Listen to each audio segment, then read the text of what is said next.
Kata Nabi, kalau sholat yang ingin sempurna dimulai dari wudhu. Yang pokok dalam wudhu itu ada 4, sisanya sunnah. Awas kalau yang 4 ini tidak sempurna maka batal wudhunya. 1. Faksilu wujuhakum, basuh wajahnya. Kalau disebutkan wajah dalam bab wudhu, itu tidak ada yang lain kecuali bagian tampak muka, gitu ya. Kalau yang punya jenggot, itu termasuk janggutnya di selai-selai. Sifat wudhu cuma ada 3. 1. Pakai keran. 2. Pakai gayung. 3. Air yang mengalir. Ya, seperti di sungai ada air mengalir itu gak ada masalah. Tapi kalau menggunakan gayung atau semisalnya, Nabi itu diriwayatkan dalam hadis itu sangat menghemat air. Bahkan pernah beliau kemudian berwudu, kalau kita kemudian hitung, itu hanya sejumlah Pak, seaqua gelas Pak, cukup. Atau yang kedua menggunakan keran ya. Kalau sekarang kita ada keran, contoh ini kerannya, ya, kerannya agak tinggi sedikit, dan kita sesuaikan. Ambil airnya, misal contoh, ghosala. Ghosala itu bukan ditumpahkan, ambil air, tumpahkan di tempat yang akan dibasuh gini. Yang telunjuk itu kemudian menghapus atau menghilangkan kotoran di sela-sela mata, contoh. Yang jempol menghilangkan kotoran di sela-sela telinga bagian belakang di sini. Ya, kalau misalnya saya mulai ambil airnya, kemudian saya tumpahkan di sini. Yang telunjuk membersihkan di jari-jari di sini, di sela-sela mata. Yang jempol kemudian membersihkan di sela-sela di bawah telinga sini. Kemudian di selesai. 1. Tahan sebentar ya, ini praktek dulu sebentar. 2. Wa aydiyakum ilal marafiq, ini yang sering keliru. Dan tangan sampai siku. Jadi saat kita mengambil air wudu, ambil airnya, tumpahkan dari sini ilal marafiq sampai ke siku ke sini. Balikan lagi ke depan. Jadi bukan kerannya dibeginikan, sikunya dibeginikan, takut, bukan. Jadi bukan siku diteruskan ke bawah. Yang tepat itu ambil airnya, kemudian basuh dari sini sampai dengan ke sikunya. Hati-hati, ini ada maknanya.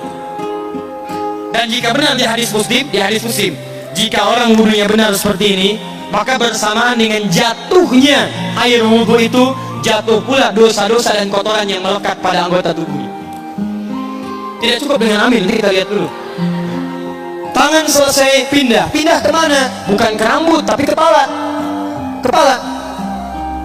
Jadi dalam bab wudu yang diusap bukan rambutnya, kepalanya.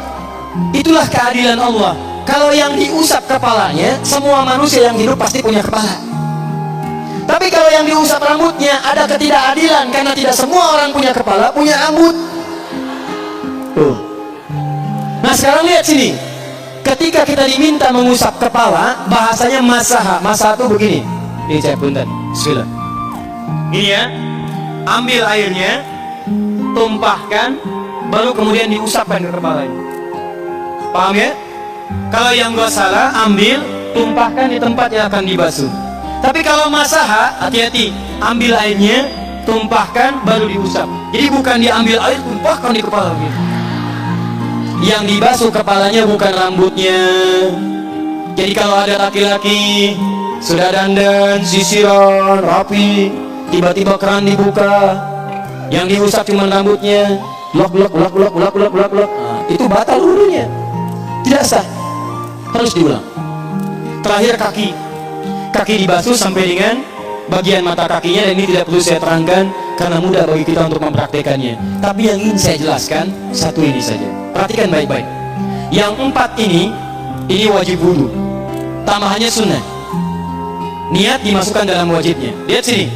Kumur-kumur sunnah. Telinga sunnah. Istinsyak sunnah. Yang 4 ini wajib. Tapi terlepas dari wajib dan sunnahnya, perhatikan baik-baik. Kenapa ini disebut dengan wudu? Dan hebatnya Al-Quran mengistilahkannya dengan toharah. Toharah. Apa itu toharah? Apa itu suci? Toharah. Apa itu toharah? Suci. Apa itu suci? Toharah. Ada toharah, ada nadhofah, itu beda. Kalau nadhofah, bersih luarnya, tapi belum tentu bersih dalamnya. Bisa jadi luarnya bersih tapi dalamnya najis. Misal hewan yang paling najis apa? Yang haram. Misal hewan tadi itu, hewan babi misalnya, misal dibersihkan, dimandikan, disisir sampai bersih. Bersih tidak? Bersih, bersih. Tapi halal tidak? Suci tidak? Tidak. Al-khinziru nadhifun walakinnahu ghairu tahir. Babinya bisa bersih tapi tetap tidak halal, tidak suci, dia tetap haram, tetap najis. Paham? Tapi kalau bersih luarnya dan suci dalamnya, maka kalimatnya berubah dari nadhafah jadi tahara. Tahara. Orangnya disebut dengan tahir. Kalau rajin dikerjakan disebut dengan mutatahhir. Wudu dalam Quran disebut dengan tahara. Seakan-akan memberikan pesan, maaf, orang yang wudu itu bukan hanya bersih fisik luarnya saja. Jadi kalau orang wudunya bersih, bukan cuma wajahnya yang bersih. Kalau wudunya benar, bukan kotoran di tangan saja yang hilang, tapi mohon maaf, fisik dalamnya itu ikut suci. Fungsi tangannya jadi bersih, fungsi wajahnya jadi bagus, fungsi lisannya jadi bagus. Makanya kata Nabi, kalau orang benar wudunya bersamaan dengan air wudu yang menetes, maka tumpahlah kotoran-kotoran di bagian fisik-fisik tubuhnya. Jadi kalau kita benar wudunya kumur, masukkan, keluarkan, bersamaan dengan keluarnya air itu, maka kotoran-kotoran di lisan pun ikut keluar. Tangan dibasuh, bersamaan dengan dibasuhnya tangan, fungsi tangan yang kotor-kotor itu ikut hilang. Hadis Muslim. Makanya orang yang setelah selesai wudu dia berdoa, apa wudunya? Apa doa wudunya? Asyhadu an la ilaha wa asyhadu anna Muhammadan Allahumma minat waj'alni minal, lihat sini, minal mutatahhirin, minat tawabin. Lihat, Bapak Ibu kan baru wudu, tapi kenapa doanya selesai tobat? Allahumma ja'alni minat tawabin. Ya Allah, jadikan saya termasuk orang tobat. Kita kan baru wudu, kenapa doanya baru selesai tobat? Sedangkan tobat itu mengakui kesalahan, menyesali kesalahan, dan berjanji meninggalkan yang salah, mengganti dengan yang baik-baik. Makanya kalau orang wudunya benar itu, begitu dia kumur-kumur, dia ingat kesalahan apa yang dikerjakan oleh lisan ini. Jadi begitu kemudian ditumpahkan airnya, hilang kotorannya. Maaf, yang suka mencela wudu, selesai wudu tidak akan mencela lagi karena tobat dari celaan. Makanya kalau wudu Anda benar, coba ingat-ingat, siapa korban dari lisan Anda yang tajam itu? Apakah ibu Anda yang pernah menangis karena lisan Anda? Apakah ayah Anda yang kecewa karena kalimat-kalimat Anda? Apakah tetangga Anda yang menjauhi Anda karena kata-kata kotor Anda? Kalau tiap hari Anda wudu, tapi kemudian lisan Anda masih kotor juga, ada yang salah, Anda cuma menghabiskan air untuk menghilangkan kotoran di lisan. Itu tanda pertama. Tangan basuh. Makanya orang yang wudunya benar, tangannya tidak akan berbuat yang kotor lagi sampai ke ujung kakinya.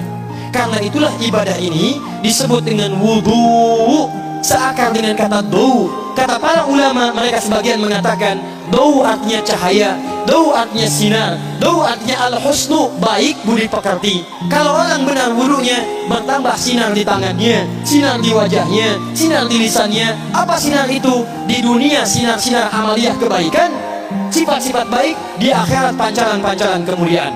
Satud'a ummati yaumal qiyamati ghurral muhajjalin, akan dipanggil umatku di hari kiamat dengan banyak cahaya melekat di tubuhnya. Tangannya ada cahaya, matanya ada cahaya, wajahnya bercahaya, kakinya bercahaya. Cahaya apa itu? Kata Nabi, min atharil wudu, dari bekas wudunya. Jadi kalau kita benar wudunya, itu kita jadi orang baik. Ada cahaya kebaikan dalam diri kita. Itu yang disebut dengan tawabin. Makanya kalau Bapak Ibu tiap hari wudu, Allahumma ja'alni minat tawabin, tapi mulut tidak tobat, tangan tidak tobat, kaki tidak tobat, ada yang salah dengan wudunya. Waj'alni minal mutatahhirin, jadikan saya orang bersih dan suci. Jadi kalau selesai wudu, pakaian bersih, wajah bersih, tangan bersih. Ini pakaian bersih, pakai jas, pakai dasi, tapi tangan tidak bersih, korupsi juga, mencuri juga, menipu juga, ada yang salah dalam wudunya. Kalau kita bisa mengerjakan wudu ini dengan baik, maka naik status kita. Disebut sebagai, langsung oleh Al-Quran, disebut hamba yang dicintai oleh Allah Subhanahu wa Ta'ala. Di Quran surah kedua Al-Baqarah ayat 222. Saya tutup. Lihat ayatnya. Ujung ayatnya, di ujung ayatnya, innallaha yuhibbut tawwabina wa yuhibbul mutatahhirin. Sungguh Allah akan sangat mencintai orang-orang yang tobat dan orang-orang yang terbiasa untuk bersuci. Kita selesai wudu mengatakan Allahumma ja'alni minat tawwabin waj'alni minal mutatahhirin. Dijawab oleh Allah, innallaha yuhibbut tawwabin wa yuhibbul mutatahhirin. Karena itulah orang yang rajin wudu adalah orang-orang yang dicintai oleh Allah Subhanahu wa ta'ala.